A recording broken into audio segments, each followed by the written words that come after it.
¿Qué pensarías si te dijéramos que Clark Gable casi abandonó la película? ¿O que Vivien Leigh pasó 125 días en el set sin un solo día de descanso? ¿O que una escena clave, donde un esclavo era azotado, fue secretamente eliminada para evitar un escándalo? Lo que el viento se llevó puede parecer magia pulida de Hollywood, pero detrás de cámaras fue una olla de presión. Directores despedidos, romances secretos, jornadas de trabajo brutales e incluso fuego real usado durante el rodaje. En este video, revelaremos 50 datos específicos y sorprendentes que probablemente nunca supiste sobre la creación de este épico clásico. Desde el estreno prohibido en Atlanta hasta la rivalidad oculta entre sus estrellas. Vamos a comenzar. Selznick compró los derechos. Sin leer el libro, David O. Selznick pagó $50,000, una cifra récord en ese momento, por los derechos de Lo que el viento se llevó, basándose únicamente en una sinopsis de 150 páginas escrita por su editora Kay Brown. Nunca terminó la novela. Clark Gable no quería el papel. Gable se negó inicialmente a interpretar a Rhett Butler, llamándolo una película para mujeres. Louis B. Mayer, de MGM, cerró el trato ayudando a financiar el divorcio de Gable para que pudiera casarse con Carole Lombard. La búsqueda de Scarlett costó $100,000. Selznick lanzó una búsqueda nacional de talento, haciendo audicionar a 1,400 aspirantes para generar publicidad. A pesar de la enorme cobertura mediática y los $100,000 gastados, finalmente eligió a una actriz británica que ya había estado considerando en secreto. Leigh tuvo que ocultar su relación. Aunque mantenía una relación apasionada con Laurence Olivier, Selznick obligó a Vivien Leigh a vivir separada de él durante el rodaje. Temía que el público estadounidense rechazara a una amante extranjera interpretando a Scarlett. George Cukor fue despedido. Tras 18 días. A pesar de 2 años de trabajo previo, Cukor fue despedido después de solo 18 días. Gable supuestamente se oponía a su estilo de dirección y a su reputación de ser un director de mujeres debido a su homosexualidad. 3 directores trabajaron en la película. Tras la salida de Cukor, Victor Fleming dirigió la mayor parte del film, pero sufrió un colapso nervioso en mayo de 1939. Sam Wood lo reemplazó temporalmente, mientras que Cukor continuó entrenando en secreto a las actrices. La quema de Atlanta destruyó escenografías reales. Para filmar La quema de Atlanta, Selznick ordenó demoler sets antiguos del estudio RKO, incluyendo King Kong, usando explosivos reales. El incendio fue tan enorme que podía verse a kilómetros de distancia. El color de ojos de Leigh fue alterado. En la novela, Scarlett O'Hara tenía ojos verdes, pero Leigh los tenía azules. Los técnicos colorearon fotograma por fotograma los primeros planos para crear la icónica mirada verde que el público esperaba. La película usó 2,500 extras. Más muñecos. La escena del depósito ferroviario repleto de soldados confederados heridos usó 2,500 personas, aunque 1,000 eran muñecos de goma colocados entre los extras debido a la falta de miembros disponibles del sindicato. Hattie McDaniel fue vetada del estreno. Por las leyes de Jim Crow, McDaniel y otros actores negros fueron excluidos del estreno de 1939 en Atlanta. Clark Gable amenazó con no asistir, pero finalmente fue después de que McDaniel le pidiera que fuera. McDaniel fue la peor pagada. A pesar de su papel fundamental como Mami, McDaniel recibió solo $6,459, mucho menos que los actores blancos. Aunque aún así, hizo historia como la primera persona negra en ganar un Oscar. Clark Gable era un gran fumador. Gable fumaba hasta 100 cigarrillos al día en el set, a menudo encendiendo uno con el que estaba terminando. Este consumo extremo probablemente contribuyó a sus problemas cardíacos y a su ataque fatal en 1960, a los 59 años. El guión incluía una escena de suicidio. Un borrador temprano incluía una poderosa escena en la que Rhett Butler, solo en su habitación y con un arma, contemplaba el suicidio tras la muerte de Bonnie. La escena se filmó, pero se eliminó por considerarse demasiado oscura y perturbadora para 1939. El estudio usó sangre real de caballo. Para lograr el máximo realismo durante una escena de guerra, la producción utilizó sangre real de animales en el caballo moribundo, una decisión extrema y polémica. Todavía no existían los grupos de protección animal, pero incluso los miembros del equipo consideraron la práctica perturbadora. Se eliminó una escena que mostraba la golpiza a un esclavo. Un borrador temprano incluía una secuencia violenta, donde un esclavo era azotado en Tara Selznick, eliminó la escena para evitar la reacción negativa del sur y las protestas de la NAACP, temiendo que pudiera arruinar la recepción pública y el éxito comercial de la película. La película provocó protestas raciales. Desde su estreno, Lo que el viento se llevó enfrentó críticas por su representación de la esclavitud y de los personajes negros. Grupos afroamericanos organizaron protestas en varias ciudades, denunciando la visión romantizada del Viejo Sur y de la vida en las plantaciones. Selznick se adjudicó el trabajo de otros. En memorandos internos, Selznick insistía en que la mayor parte del diálogo, la estructura y el ritmo eran obra suya.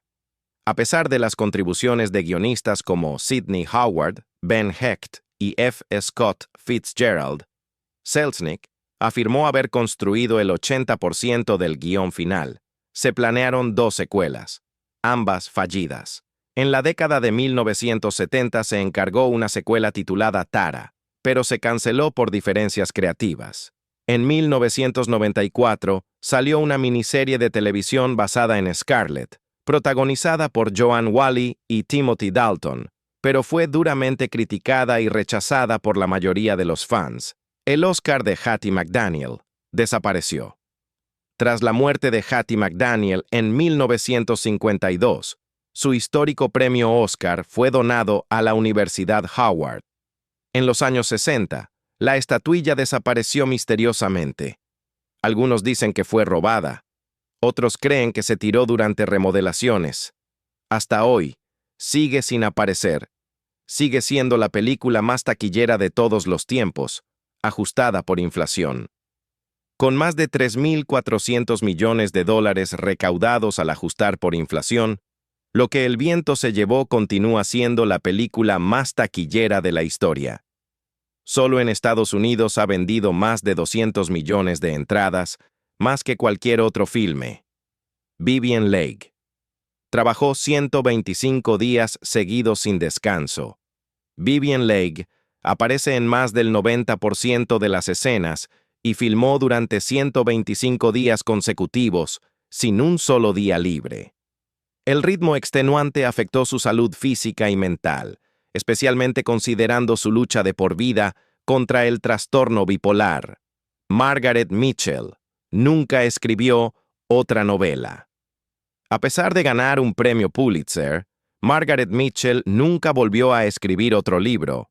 Insistía en que no tenía interés en repetir la experiencia, afirmando que Lo que el viento se llevó le había provocado un enorme desgaste emocional y psicológico.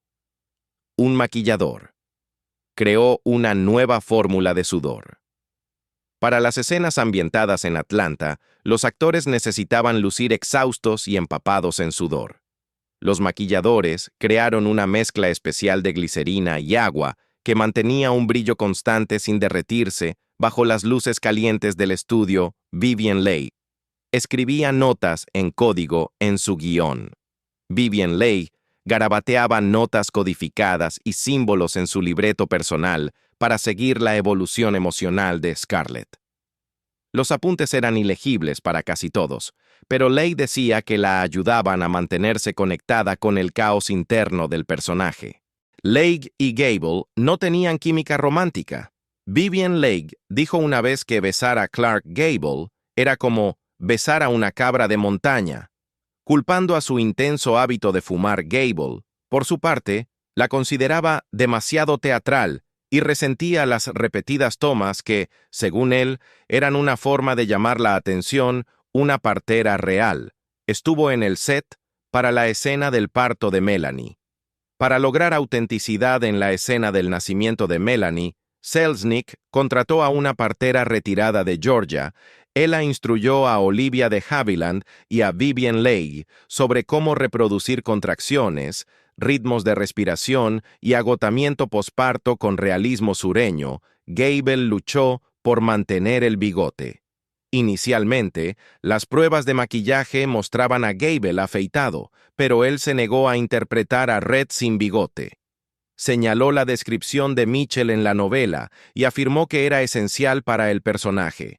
Selznick estuvo de acuerdo, y el icónico bigote se quedó. El desfile del estreno provocó un colapso de tráfico. El estreno de 1939 en Atlanta atrajo a más de 300,000 personas. Las carreteras se cerraron para una caravana de 7 millas con celebridades y carrozas. El sistema de tráfico de la ciudad quedó totalmente sobrepasado, creando uno de los mayores colapsos no deportivos de su historia. La película inspiró tendencias en nombres de bebés. Tras el estreno de 1939, el nombre Scarlett aumentó drásticamente en popularidad en todo Estados Unidos, especialmente en el sur. Red también registró un incremento notable entre los niños, demostrando cuánto influyó la película en la cultura y en las tendencias de nombres. Fue la primera gran película en acreditar a un entrenador de dialectos. Susan Myrick, maestra sureña y amiga cercana de Margaret Mitchell, fue contratada para entrenar a los actores en pronunciación, modales y etiqueta del sur. Fue una de las primeras coach de dialectos formalmente reconocidas en los créditos. Los vestidos de Scarlett eran tan ajustados que Leigh no podía sentarse. Los trajes de época de Vivien Leigh, especialmente los corsés apretados y las faldas de aro, eran tan restrictivos que no podía sentarse en una silla normal. Entre escenas, descansaba tumbada sobre una tabla inclinada sin quitarse el vestuario. El alcalde de Atlanta declaró el día de lo que el viento se llevó. El alcalde William B. Hartsfield declaró el 15 de diciembre de 1939 como un feriado oficial. Los comercios cerraron temprano, las escuelas suspendieron clases y más de 300,000 personas llenaron las calles para el desfile del estreno, uno de los eventos públicos más grandes de Atlanta. La iglesia se oponía a la película. A pesar de su grandeza, Lo que el viento se llevó fue condenada por diversos grupos religiosos.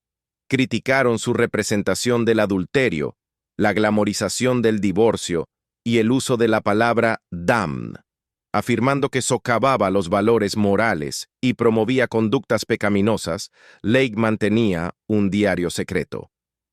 Vivien Leigh registró en privado la presión del rodaje, sus frecuentes choques con el director Victor Fleming y su añoranza por Laurence Olivier. Sus entradas revelan un gran agotamiento emocional y mental, agravado por su trastorno bipolar no diagnosticado en ese entonces. Olivia de Havilland y Joan Fontaine eran hermanas y rivales. Olivia de Havilland, quien interpretó a Melanie, tenía una relación famosa y tensa con su hermana Joan Fontaine. Su rivalidad era tan amarga que dejaron de hablarse durante décadas. Incluso mientras ambas eran nominadas al Oscar en los años 40, Vivien Leigh fumaba constantemente en el set. Para manejar el estrés y mantener energía durante largas jornadas de hasta 18 horas, Leigh fumaba sin parar entre tomas. Algunos miembros del equipo decían que tenía los dedos manchados de nicotina y que su camerino siempre olía a chimenea. Hubo un concurso secreto para el tema musical. Selznick organizó un concurso no anunciado entre compositores para proponer el tema de apertura. La majestuosa partitura de Max Steiner ganó, pero más de 40 compositores, incluidos Franz Waxman y Alfred Newman, enviaron propuestas anónimas. Selznick ordenó 16 carteles distintos. Para saturar todo Estados Unidos, el departamento de marketing creó al menos 16 afiches diferentes de la película, adaptados a distintas regiones, incluyendo un póster especial para los estados del sur que enfatizaba la herencia Clark Gable. Tenía mal aliento, y Leigh se quejaba. Vivien Leigh comentó en privado que las dentaduras postizas de Gable le provocaban mal aliento. Detestaba las escenas de beso, y según se dice, masticaba hojas de menta antes de cada toma para disimular el olor. Un diseñador de vestuario fue hospitalizado. El diseñador Walter Plunkett trabajó tantas horas creando el vestuario de Scarlett que colapsó por agotamiento a mitad del rodaje. Más tarde dijo que lo que el viento se llevó casi me cuesta la vida, pero también me hizo la carrera. Margaret Mitchell murió atropellada por un taxi. La autora de Lo que el viento se llevó murió trágicamente en 1949, después de ser atropellada por un taxi en Atlanta. Tenía solo 48 años. Su muerte repentina añadió un toque de leyenda a su figura. Y así concluimos este recorrido por 50 de los datos más sorprendentes sobre Lo que el viento se llevó. Desde la sangre real de caballo hasta el diario oculto de Vivien Leigh, desde la resistencia de Clark Gable al papel hasta el Oscar perdido de Hattie McDaniel. No fue solo una película, fue un torbellino de drama tras bambalinas, tan intenso como el telón de fondo de la guerra civil que retrataba Ahora te toca a ti. ¿Qué dato te impactó más? ¿Ya conocías alguno o hubo alguno que cambió por completo tu manera de ver la película? Déjalo en los comentarios, dale like si aprendiste algo nuevo y suscríbete para más historias ocultas de Hollywood.